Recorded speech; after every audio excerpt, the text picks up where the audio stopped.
وما تنسوش يا بنات اشتراك في القناة وتفعيل علامة الجرس ولايك للفيديو. جديد النهارده عن كرتون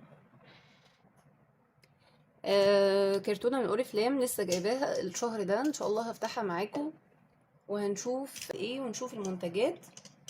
طبعا انا كرتونة يعني ما فتحتهاش خالص، لسه مقفولة، فهنفتحها ان شاء الله وهنشوف ايه الحاجات اللي عجبتني وجبتها الشهر ده. بصراحة الشهر ده كان فيه حاجات كتير قوي حلوة. بسم الله. حاجة دوت اوبتيمالز. ده انا مجربتوش قبل كده. دوت مكتوب عليه اول سكين، يعني هو صنفرة للوش، مفروض ناس كتير جدا بتشكر فيه، بس زي ما قلت لكم انا ما جربتهوش خالص. حجمه 75 ملي. سكراب مقشر للوجه على الوجه، يوضع على بشرة رطبة ويدلك بلطف. انا طبعا ما جربتوش، فطبعا هجربه واقول لكم على النوايا بتاعته ايه. هما كانوا واحد وعليه واحد هدية. تاني حاجة طبعا الغسول دوت اللي لا غنى عنه، ده من افضل السكرابات والغسول اللي في اوريفليم، اللي بجد انا ما بتنزلش عنه ابدا، وريحته جميله. انا ما قلت لكمش على ريحه ده صحيح، كده نشوف ريحته برضو. لا ريحته حلوه قوي، ريحته جميله جدا، عامله زي مثلا ممكن نقول كريم نيفيا. ده انا كنت بجيب منه غسول بس نازل الشهر دوت غسول وسكراب الاتنين مع بعض، كان عامل تقريبا 70 او 65 برضو. بصوا احلى حاجه، بصوا مكتوب ايه، مسجل من وزاره الصحه. يعني بصراحه حاجات كلها بتبقى جميله جدا. فده سكراب ومنظف في نفس الوقت، بس انا ما جربتوش قبل كده، انا كنت بجيب غسول بس. فده فيس ووش اند سكراب، يعني اتنين في واحد، فهنجربه برضو وهعمل عليه ريفيو واشوف ايه النوع ده. عنه اي يعني اي اراء شخصيه ليه، بس ريحته يعني جميله جدا. ما شفتش عنه ان هو يعني ما فيش حد كتب عنه حاجة، بس انا طبعا ما عنديش اي حاجة خالص بصراحة. يعني كل الكريمات والحاجات اللي كنت شارياها والغسول والماسك كلهم خلصوا. ابتدت تدهن جدا، وفي حبوب ابتدت تطلع كده لوحدها، وحوالين الانف بقى في حاجات عجيبة جدا، يعني مش عارفة في ايه بصراحة. حبوب كتير جدا بتطلع لي، فقلت لا يعني لازم واحد بقى يشوف حل يعني. فلقيت بصراحة الشهر ده فيه عروض نازلة في حاجات حلوة جدا للوش وكده، فقلت ان انا اجرب، يعني بجانب الحاجات الطبيعية اللي الواحد بيستخدمها، بس بيبقى لازم تدخل كيميائي شوية في بعض الحالات.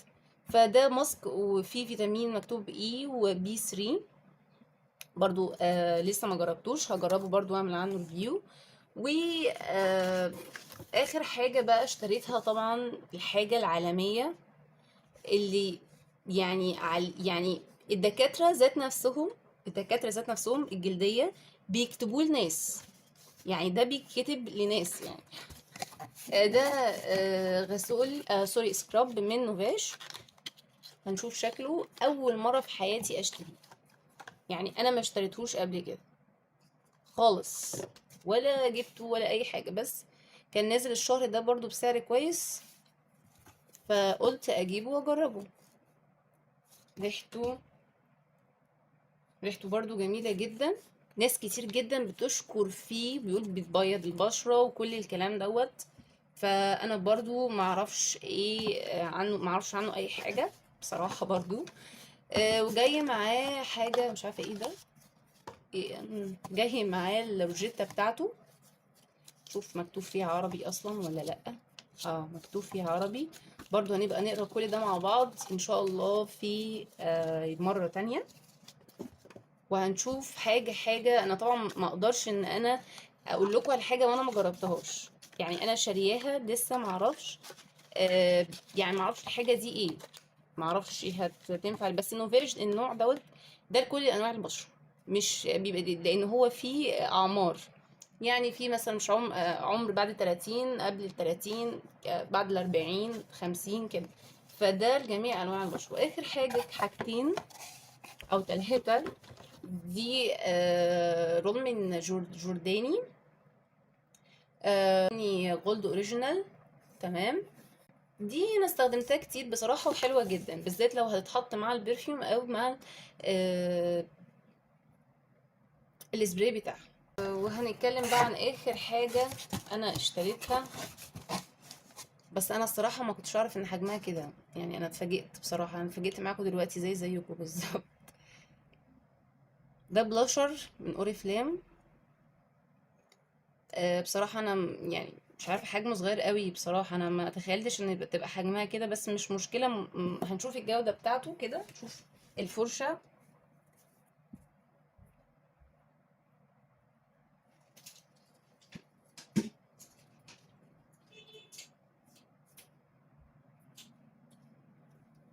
الفرشة بتاعت جورداني اللي انا شرحتها قبل كده، اتكلمت عنها، بس هي العلبة فعلا صغيرة قوي، معرفش بقى الجودة ايه.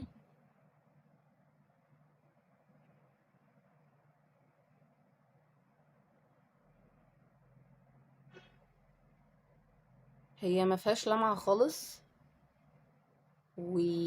طب انا ممكن اشوفها على البشرة واقول لكم، يعني اشوفها وهقول لكم. تمام، اشوف جودتها لاني على الايد برضو بتبقى غير البشرة، وهقول لكم بعد كده ايه يعني الموضوع بتاعها.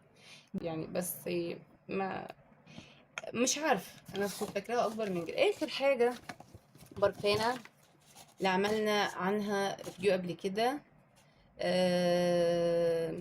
برفانة دي ممتازة جدا. اسمها سكينت سيشنال. برفانة دي ريحتها تحفة، كانت نازلة بدل شهر. في بدل الشحن ساعات بتنزل فيه حاجات بتبقى كويسة وأسعارها كويسة. بس كده وكده الكرتونة تكون خلصت. طبعا عندنا شهر 7 هعمل عنه ان شاء الله برضو فيديو، وهنشوف سوري، وهنشوف دي عروض شهر 7. ان شاء الله هعمل عنها ريفيو، هنشوف ايه الحاجات اللي مكتوبة فيها، والخصومات، وكل بقى الايه، كل الحاجات دي. وان شاء الله يعني وقعدة البيت ما نفضلش نقول بقى احنا مخنوقين واحنا زهقانين وكل الحاجات دي. آه، ونحاول ندعي ربنا كتير بإذن الله، ربنا يرفع عنا يا رب عنا الغمة وعن الأمة أجمعين.